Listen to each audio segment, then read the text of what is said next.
Good morning Himachal. आइए नजर डालते हैं अभी तक की प्रमुख घटनाओं पर। आज फतेहपुर का दौरा करेंगे मुख्यमंत्री जयराम ठाकुर। हाड़ा में होंगे 6 स्कीमों के उद्घाटन और शिलान्यास। सीएम के स्वागत को सजने लगा नगरोटा सूरियां। बड़े बड़े होर्डिंग से सजा शहर।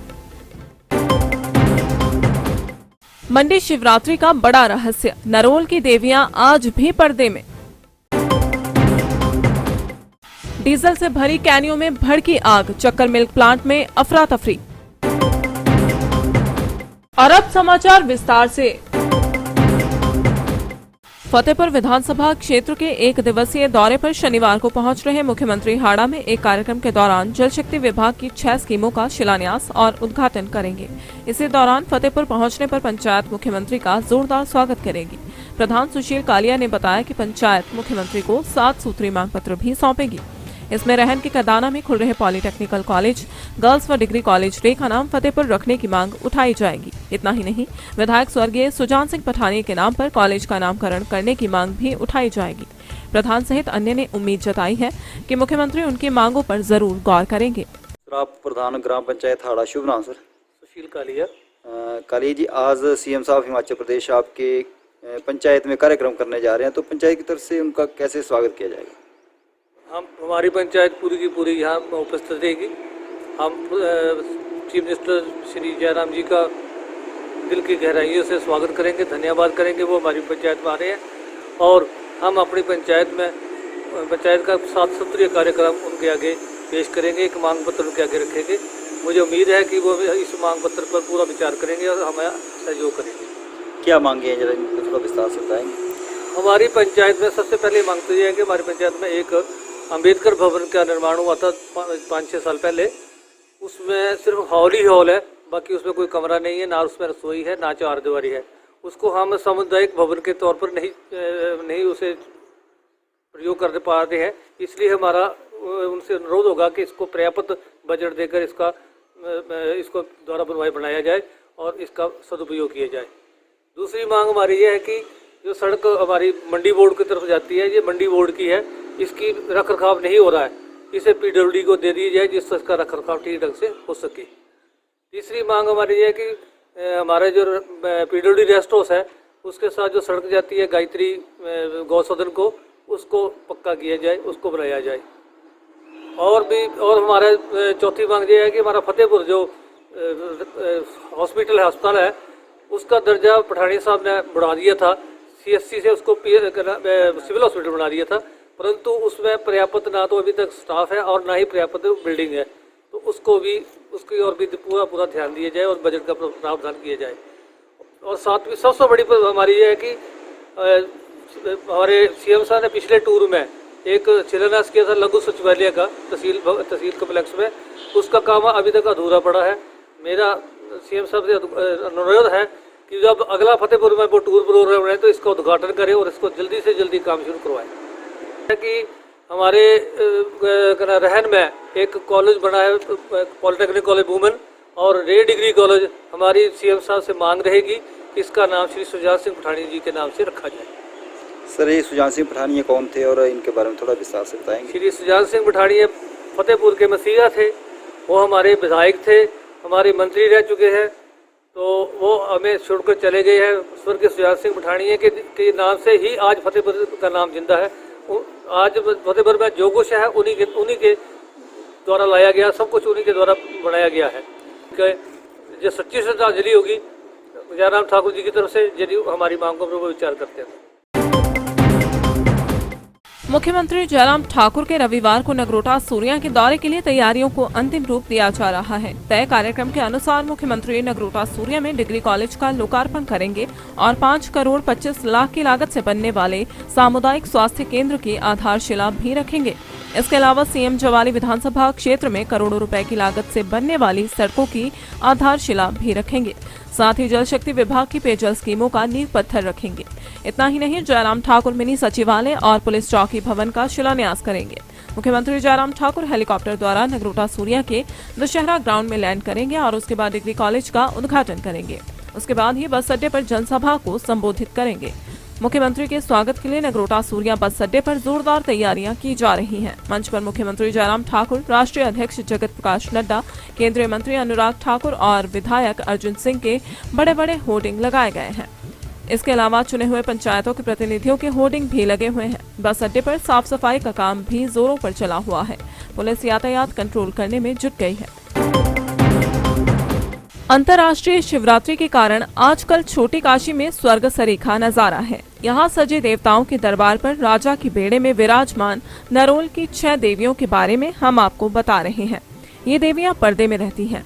देवी बगलामुखी, बूढ़ी भैरवा, कुकला की कश्मीरी, धूमावती, बुसाई और रूपेश्वरी देवी ये देवियां हैं जो जलेब में शामिल नहीं होती हैं और न ही मेले में विराजमान होती हैं। माता बगलामुखी के पुजारी गिरधारी कटवाल ने बताया कि राजाओं के समय से ही इन 6 देवियों को नरोल की देवियां माना जाता है। उन्होंने कहा कि माना जाता है कि प्राचीन समय से पर्दा प्रथा के अनुसार रानियां राजमहल से बाहर नहीं जाती थी और पर्दे में ही रहा करती थी। इतिहास के अनुसार ये 6 देवियां रानियों की सखियां हुआ करती थी और रानियों के साथ पर्दे में रहा करती थी। तब से इन देवियों को नरोल की देवियां कहा जाता है। पुजारी का कहना है कि ये देवियां जब भी शिवरात्रि महोत्सव में आती हैं तो राजा के बेड़े में ही विराजमान होती हैं और यहीं से वापस लौट जाती हैं। आपको बता दें ये देवियां ना तो जलेब में शिरकत करती हैं और ना ही पड्डल मैदान में आयोजित मेले में आती हैं। मैं गिरधारी कटवाल श्रीदेवी बगलामुखी बाकड़ी,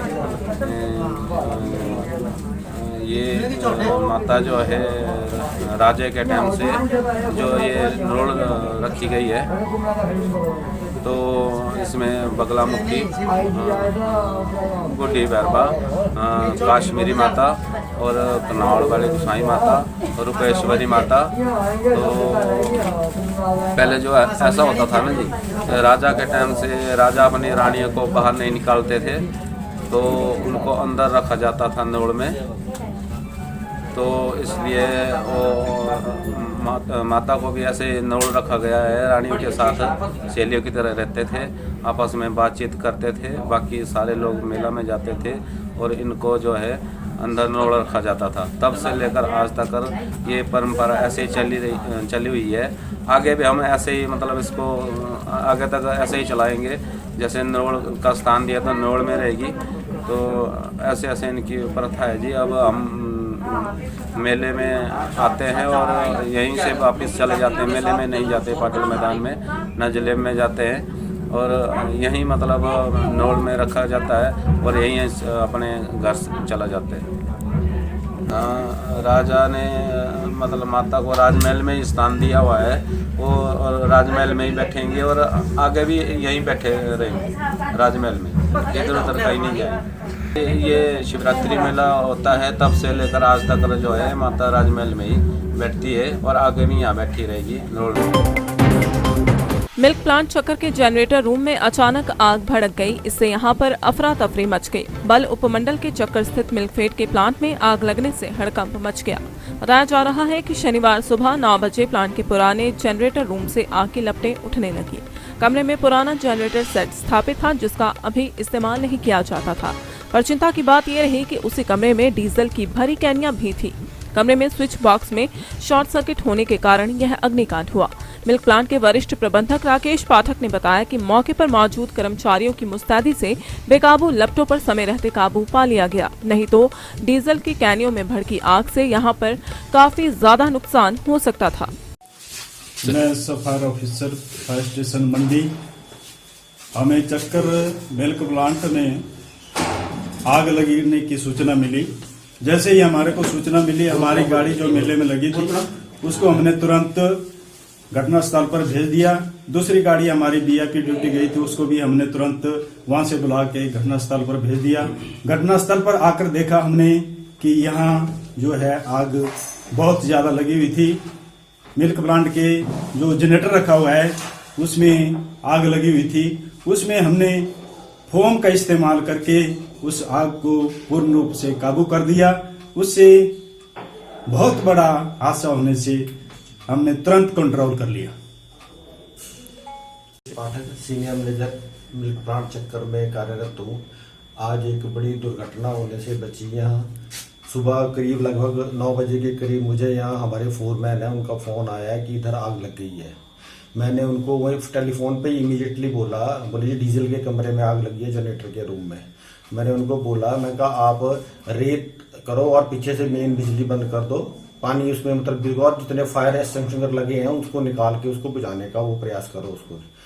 तो उसके बाद मैं इमीडिएटली इधर आ गया, इधर आके देखा तो उन्होंने सारे कुछ किया हुआ था और आग लगी हुई थी। फायर ब्रिगेड को इन द मीन टाइम हमने फोन कर दिया था 100 नंबर डायल के ऊपर, और मैं भी पहुंचा तो फायर भी यहाँ आके पहुंच गई।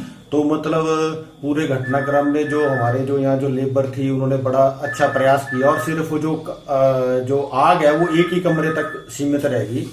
और प्रारंभिक तौर पर तो इसमें ये लग रहा है कि जैसे वहाँ कोई शॉर्ट सर्किट हुआ है, वहाँ डीजल की कैनें रखी हुई थी, कोई 400-500 लीटर के करीब डीजल था, उससे ये आग भड़क गई और उसी कमरे के अंदर ही। बाकी जो आसपास में जैसे बॉयलर था, कोई स्टोर था उधर से, उसमें नहीं हुई, वो उसी कमरे में रह गई और हमारा कई लाखों का नुकसान बच गया इससे।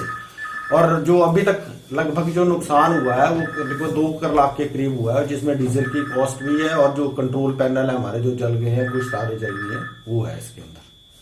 जनरेटर जो जला है हाँ, जनरेटर वो बहुत पुराना जर्मन का टाइम था, छोटी कैपेसिटी का, तो उसी को मिला के लगभग 2 लाख के करीब नुकसान हुआ है। वो जनरेटर अभी यूज में नहीं था आपके? नहीं, यूज नहीं था वो।